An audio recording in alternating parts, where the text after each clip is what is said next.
Hello, I'm Mali Panpadith. I'm the CEO and founder of the SOAR Community Network and co-founder of the SOAR Community Nebula. I'm delighted today because I'm interviewing one of my closest friends, Gigi McMillan of the Purple Runway. We are a community champion. We've been supporting the Purple Runway for 5 years, and we couldn't be more delighted to see the growth and the expansion of the organization and the mission.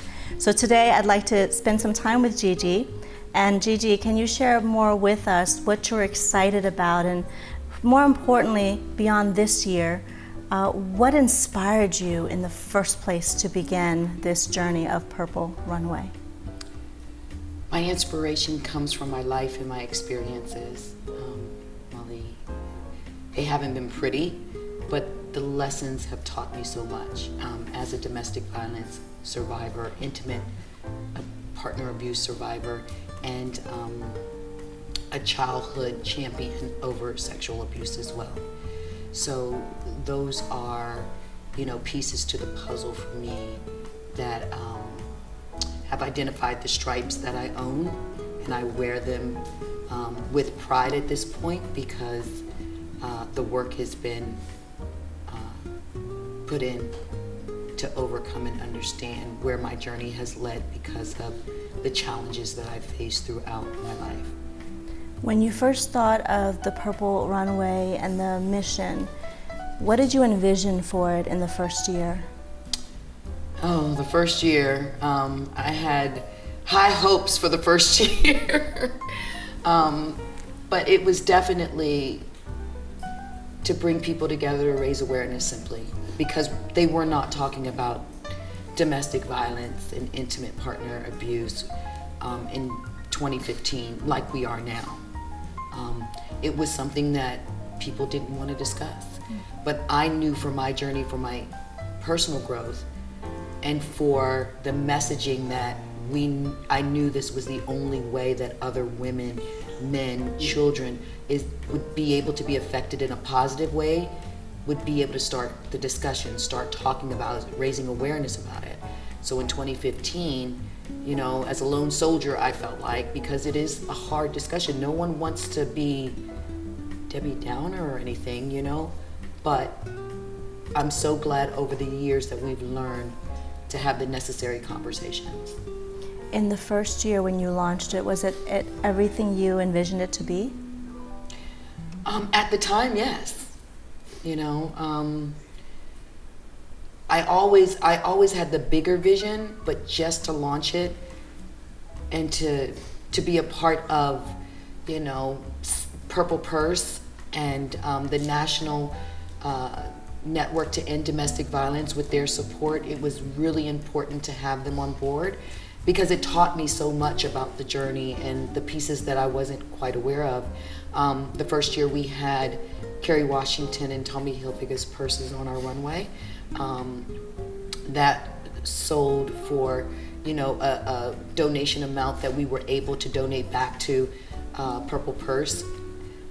But it was great because it was far and beyond what I expected in so many ways, but it wasn't exactly where the vision was going, but I was so happy to be on the journey. So then let's talk now about the second year. You mentioned that it was what you wanted at the time, but it wasn't quite what you had envisioned overall when you stepped back and it was through. What did you decide for year two that was different? Year two was, instead of, we had emerging designers year one. And understanding fashion, sets the tone for a lot, not just in our communities around the world. It sets the tone for colors and textures and conversations. It says who we are.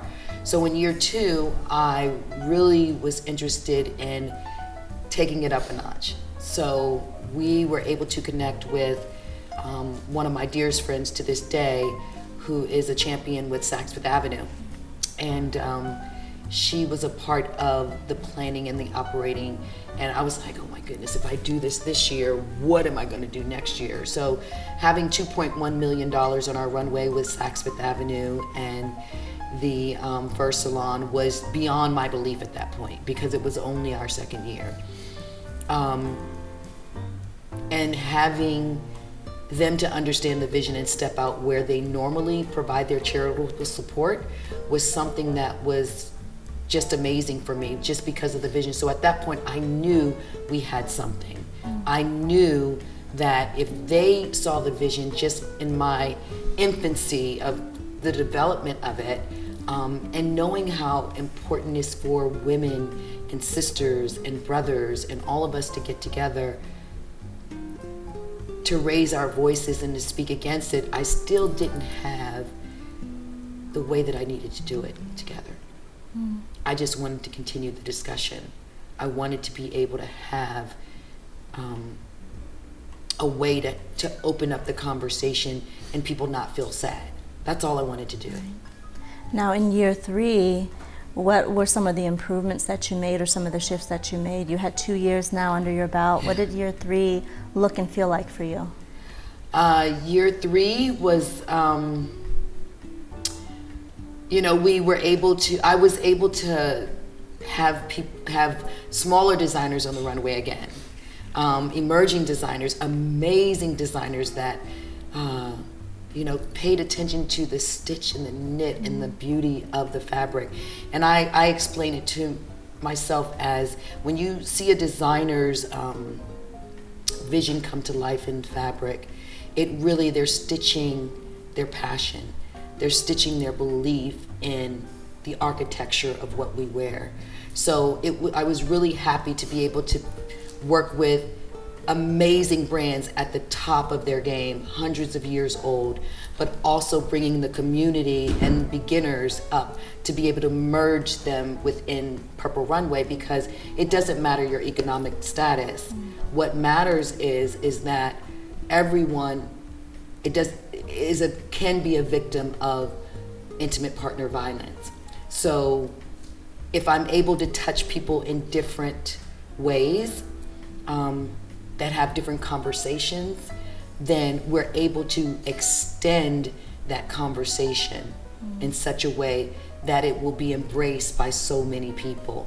So it was walking very lightly, because I did not want Purple Runway to ever be thought of as just a fashion show. It's never been called a fashion show.